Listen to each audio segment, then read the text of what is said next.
நீங்கள் பார்த்துக் கொண்டிருப்பது உங்கள் விஜய்.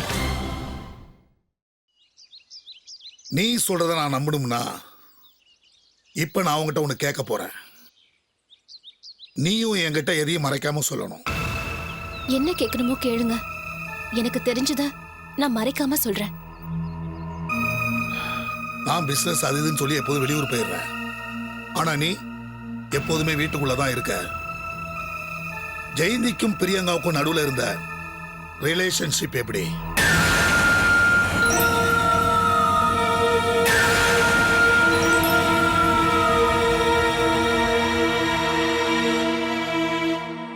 எனக்கு தெரியாம அவங்க ரெண்டு பேருக்குள்ள சண்டை, சச்சரவுகள், வாக்குவாதங்கள், பிரச்சனைகள் ஏதாவது நடந்திருக்கா?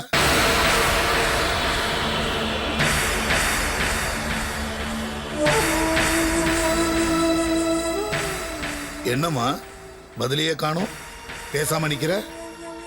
சொல்லு, ஏன் அமைதியாயிட்ட? அப்ப அவங்க ரெண்டு பேருக்குள்ளேயும் பிரச்சனை இருந்திருக்கு. எனக்கு தெரியும் ஷாலினி. எனக்கு தெரியாம இந்த வீட்டுல அது மாதிரி பல விஷயங்கள் நடந்திருக்கு.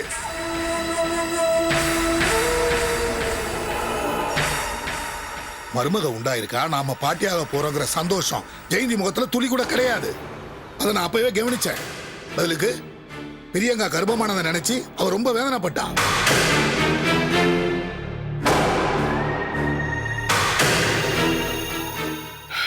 இப்படி இருக்கும்போது பிரியங்கோட சாவுக்கு ஜெயந்திக்கு சம்பந்தம் இல்லைன்னு என்ன இப்படி நினைக்க முடியும்? அம்மா வந்ததும் இதெல்லாம் கேட்டு அவங்கள வேதனைப்படுத்தாதீங்கப்பா. நான் வேணா அவளை வேதனைப்படுத்தாம இருக்கிறதுக்கு வாயை திறக்காம இருக்கலாம். ஆனா ஊர்வாயெல்லாம் மூட முடியாது. அருண் தான் சும்மா இருப்பானா? அவளை குற்றவாளி கூண்டுல நிக்க வச்சு கேள்வி மேல கேள்வி கேட்டு அவமானப்படுத்த தான் செய்வான். அதை பார்த்துட்டு நான் அமைதியா தான் இருக்க முடியும். என்னால ஒண்ணும் செய்ய முடியாது. பிரியங்கா இறந்ததுக்கு அப்புறம் அங்க என்ன நடந்திருக்கு, உண்மையான குற்றவாளி யாரு, ஜெயந்தி நிரபராதினி தெரியற வரைக்கும் இந்த வீட்டுல பிரச்சனை நடந்துகிட்டு தான் இருக்கும். அம்மாவுக்கும் மகனுக்கு நடக்கிற சண்டைக்கு நடுவுல நாம சாட்சியா தான் இருக்க முடியும். அப்படிதான் இந்த வீட்டுல இருக்க முடியும். இப்ப யாரு பக்கம் சேர்ந்தாலும் சரி, மத்தவங்க கண்ணுக்கு நம்ம எதிரியா தான் தெரியும். எல்லாம் விதிப்படி தான் நடக்கும். வேற என்னத்த பண்ண முடியும்?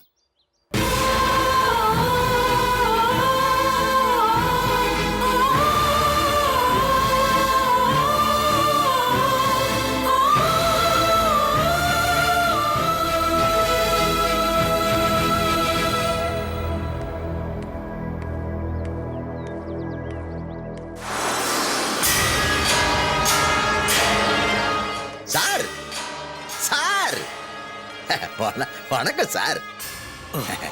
என்ன சார், ரொம்ப மாறி போயிட்டீங்களே. எப்ப பார்த்தாலும் கண்ணாத்தா கிட்டையும் என்கிட்டையும் ஷாலினிய கூட்டிட்டு வா, ஷாலினிய கூட்டிட்டு வாம்பீங்க. இப்ப ஷாலினிய பத்தி பேச்சே எடுக்கிறது இல்லையே. கொஞ்ச நாள் என் மனசுக்கு சந்தோஷம் கொடுத்த பொண்ணுதான் ஷாலினி. அவளை என்னால எப்படி மறக்க முடியும் ஐயப்பா? அவ எப்போ என் மனசுலயே இருக்கா. அப்படின்னா உங்க மனசுல இருக்கிற ஷாலினிய இப்பவே நான் போய் கூட்டிட்டு வரட்டுமா? நீங்க வீடு போய் சேர்றதுக்கு முன்னாடியே ஷாலினிய நான் கூட்டிட்டு வந்துடுறேன். ஐயப்பா வேண்டாம், ஷாலினியை கட்டாயப்படுத்தி கூட்டிட்டு வர வேண்டாம். அங்க வரத்துக்கு விருப்பம் இருந்திருந்தா அவளே வந்திருப்பாளே. அதில்ல, அது வந்து ஷாலினி இப்போ ப்ரொஃபசர் ஜெயந்தி வீட்டுல இருக்கா. அவங்க அவளை எங்கேயும் விட மாட்டாங்க. அவ்வளோ கண்டிப்பு. அந்த பிரியங்கா மாதிரியே ஷாலினியையும் அவங்க ஒரேடியா ஒடிச்சு கட்டுனா தான் அவங்க திருப்தி ஆவாங்க. நாம அவளை பத்தி சொன்னதும் இவர் முகம் மாறிடுச்சு. Sir sir sir sir sir sir sir sir sir sir sir இப்போ எந்த பிரச்சனையும் இல்ல சார். ஜெயந்திய பிரபாகரும் அவர் மகன் அருணும் வீட்டை விட்டே துரத்திட்டாங்க. நீங்க ஏன் சார் இதுக்கு அதிர்ச்சி ஆவறீங்க? இந்த மாதிரி திமிரு பிடிச்ச பொம்பளை எல்லாம் ரொம்ப நாள் குடும்பத்துல வச்சிருக்க முடியாதுன்னு இப்பதான் அந்த அம்மாவோட புருஷனுக்கே தெரிஞ்சிருக்கு. நீயும் கண்ணாத்தாவும் மத்தவங்களை குறை சொல்றதே வேலையை வச்சிருக்கீங்களா? நான் சொல்றதுல உங்களுக்கு நம்பிக்கை இல்லைன்னா நீங்க ஒண்ணு பண்ணுங்க. அவங்க வேலை செய்யற காலேஜ் இங்க பக்கத்துல தான் இருக்கு. அங்க போய் விசாரிச்சு பாருங்க, அவங்கள பத்தி தெரியும். புருஷனுக்கு தெரியாம காலேஜ்ல வேலை பார்க்கிற யாரோ ஒரு ஆளு கூட அவங்களுக்கு கனெக்ஷனா. போதும், இதுக்கு மேல எதுவும் பேசாத.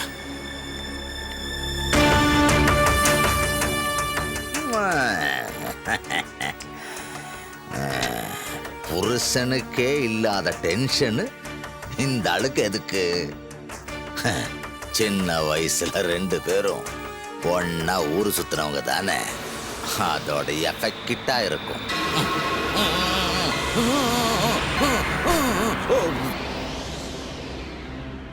இவ்வளவு நாளா என்னை என் பொண்ணு கிட்ட இருந்து விலக்கி வச்ச கடவுள் இப்ப என் பொண்ணை காட்டி கொடுத்ததை நினைச்சு சந்தோஷப்படுறதா, இல்ல என் பொண்ணோட நிலைமையை நினைச்சு நான் வேதனைப்படுவா?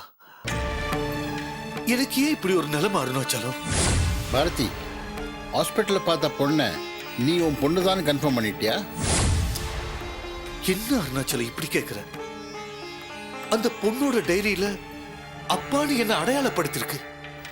அது மட்டும் இல்ல, என்னோட ஒவ்வொரு பயண தேதியையும் ரொம்ப விளக்கமா எழுதிருக்கு.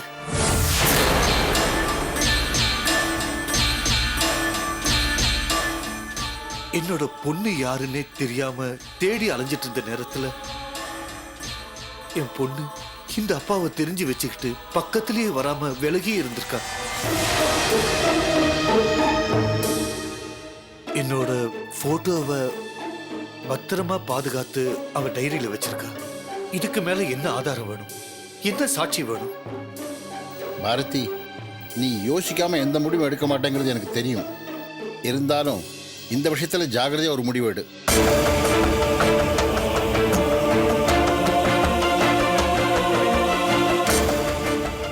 என்னடா இவன் இப்படி பேசுறானேன்னு யோசிக்கிறியா? ஹாஸ்பிட்டல் இருக்கிறது 26 வயசு பொண்ணு, அதுவும் கோமா ஸ்டேஜில் இருக்கிற பொண்ணு. அவளை இந்த வீட்டுக்கு கூட்டு வந்தா அவளை நம்மளால எப்படி பார்த்துக்க முடியும்?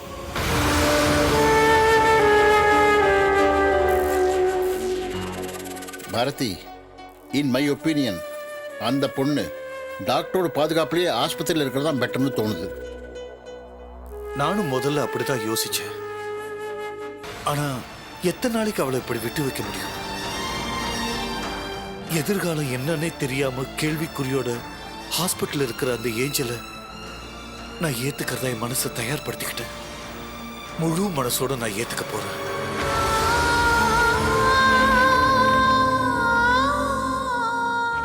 ஏஞ்சலை இங்க கூட்டிட்டு வரணும் அருணாச்சலம். அந்த பொண்ணோட முகம், அந்த பரிதாபமான பார்வை என் கண்ணு முன்னாடி வந்து வந்து போகுது. என்ன ரொம்பவும் வேதனைப்படுத்திக்கிட்டே இருக்கு.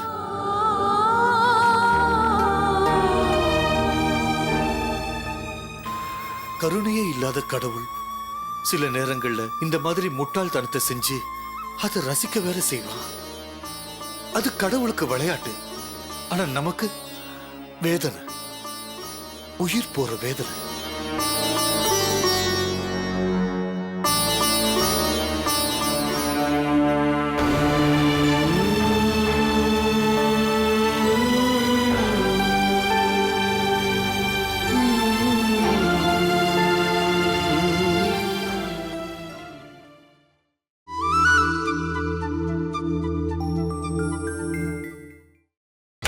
நீங்கள் பார்த்துக் கொண்டிருப்பது உங்கள் விஜய். என் பொண்ணுக்காக நான் காத்திருக்க ஆரம்பிச்சு ரொம்ப வருஷம் ஆச்சு டாக்டர். என் பொண்ணு எனக்கு கிடைக்கணுங்கிறதுக்காக கோயில் கோயிலா சுத்த ஆரம்பிச்சேன். எப்படியோ கடவுள் என் பொண்ணு திரும்பவும் என்கிட்ட கொண்டு வந்து சேர்த்துட்டாரு. ஆனா இந்த மாதிரி ஒரு நிலைமையில என் பொண்ணு எனக்கு கிடைப்பான்னு நான் கொஞ்சம் கூட எதிர்பார்க்கல.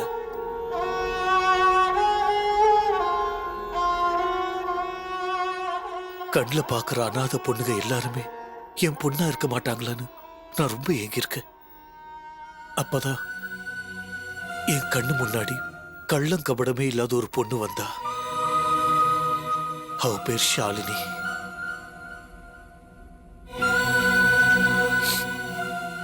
அந்த பொண்ணுதான் என்னோட ரத்தமா இருக்குமோன்னு எனக்குள்ள ஒரு தோணல், ஒரு உறுத்தல், ரொம்ப எதிர்பார்ப்பு இருந்தது. அந்த பொண்ணு என் பொண்ணா இருக்குமோன்னு உறுதி செய்ய போற நேரத்துல தான் இப்படி ஒரு மிராக்கல். ஒரு விதத்துல இதுவும் நல்லதா போச்சு டாக்டர். ஷாலினி என் பொண்ணுன்னு நினைச்சு அவளை என் கூட தங்க வச்சிருக்கும் போது என் உண்மையான பொண்ணு வந்திருந்தா அந்த பொண்ணுக்கு எவ்வளவு வேதனையா இருந்திருக்கும். அனாதையா இருக்கிற ஒரு பொண்ணுக்கு அப்பா கிடைக்கும் போது இருக்கிற சந்தோஷத்தை விட அப்பா இவர் இல்லைன்னு தெரிய வரும்போது அந்த பொண்ணு எவ்வளவு வேதனைப்படுவா. அப்படி ஒரு சூழ்நிலை உருவாக்க வேண்டியது, அப்படி உருவாகாம என் பொண்ணு தடுத்துட்டா. நல்லதுக்குதான். ஏன் டாக்டர், நீங்க என் பொண்ணுக்கு என்ன பேர் வச்சிருக்கீங்க? Angel sir. ஆமா, என்ன பொறுத்த வரைக்கும் என் பொண்ணு ஏஞ்சல் தான். எனக்கு அவ தேவதை தான்.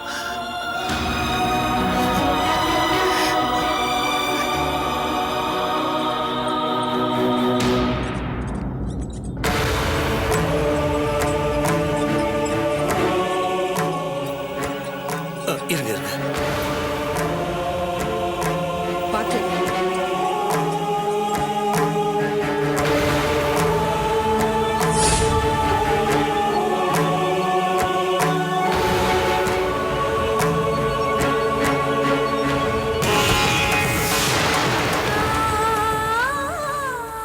இந்த நிலைமையிலேயாவது என் பொண்ணு எனக்கு திரும்ப கிடைச்சிருக்காள். இதுக்கு காரணமான உங்களுக்கு நன்றின்னு ஒரே வார்த்தையில சொல்ல எனக்கு விருப்பம் இல்லை. இன்னிலிருந்து உங்க ஹாஸ்பிட்டல் எனக்கு கோவில். உங்களுக்கு எந்த உதவி வேணாலும் சொல்லுங்க. எந்த நேரமா இருந்தாலும் பரவாயில்ல, கூப்பிடுங்க. நான் ஓடி வந்து செஞ்சு தரத்துக்கு கடமைப்பட்டிருக்கேன். ரொம்ப நன்றி டாக்டர். நான் வரேன். Okay sir.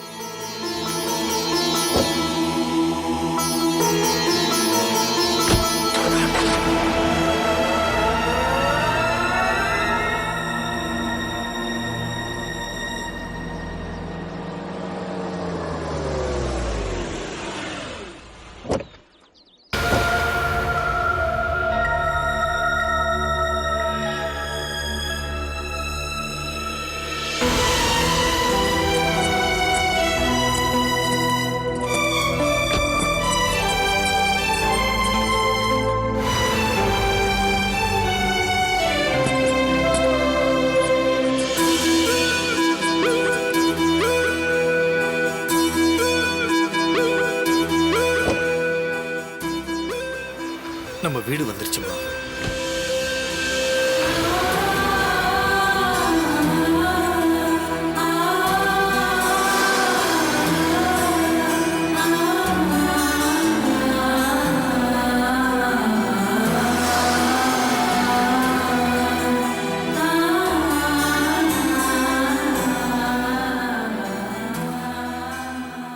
என்ன அப்படி பாக்குற? இது என் பொண்ணு.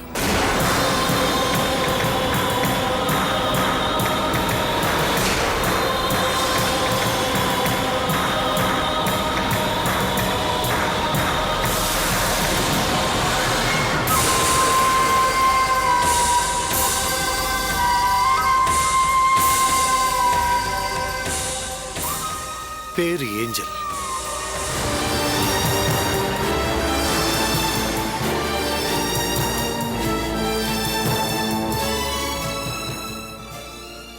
தேவதை. இத்தனை வருஷமா நான் தேடி அலைஞ்சிட்டு இருந்த தேவதை இவதான்.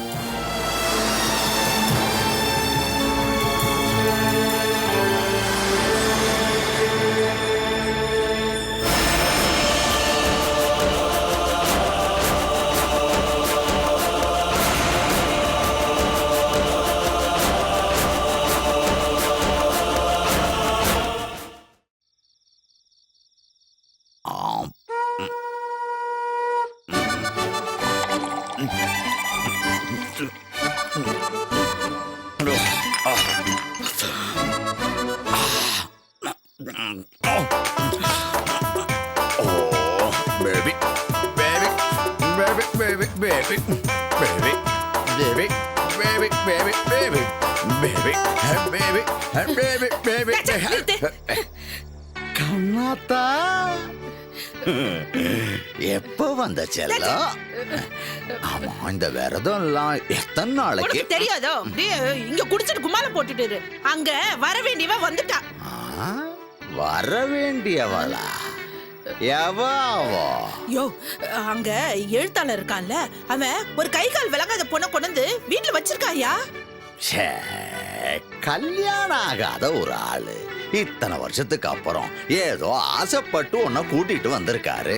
அதுக்கு நீ ஏண்டி இப்படி குதிக்கிற? உன்னை அப்படியே யோ, அந்த ஆளு அந்த பொண்ணுங்கிறாயா? ஓ, என்னடி நீ பொண்ணுன்னு சொல்லாம பண்ணுன்னு சொல்லுவாங்களோ? யோ, அந்த ஆளு அந்த பொண்ண தான் சொந்த பொண்ணுன்னு சொல்றாயா?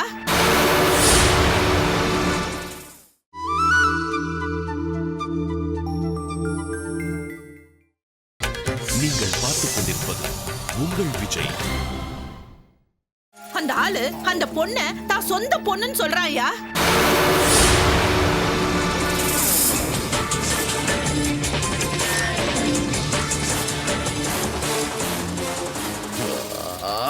சொந்த பொண்ணா? அப்ப ஷாலினி? அதான் எனக்கும் புரியல. பதறி அடிச்சு போயிட்டு ஓடி வந்த. அடியே, நான் புனல வச்சு ஊத்துன சரக்கெல்லாம் இறங்கி போச்சு. அந்த ஆளு பொம்பளை விஷயத்துல ரொம்ப மோசமான ஆளு. ஒருவேளை ஜெயந்தி மாதிரியே வேற ஒரு செட்டப் இருந்து அதுக்கு பிறந்த குழந்தையா இருக்குமோ?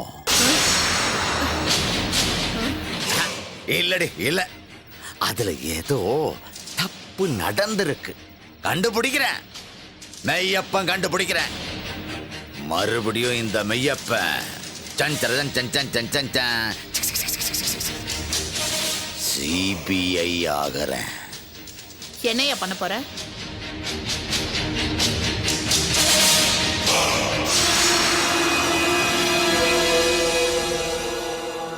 அந்த மிலிட்டரிக்கார சாமி தான் இதுல ஏதோ விளையாண்டு இருக்கணும்.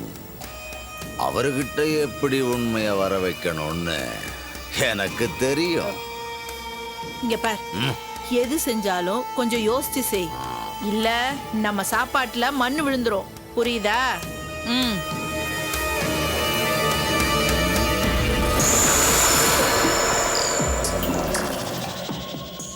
கை கால் விளங்காத ஒரு பொண்ணு.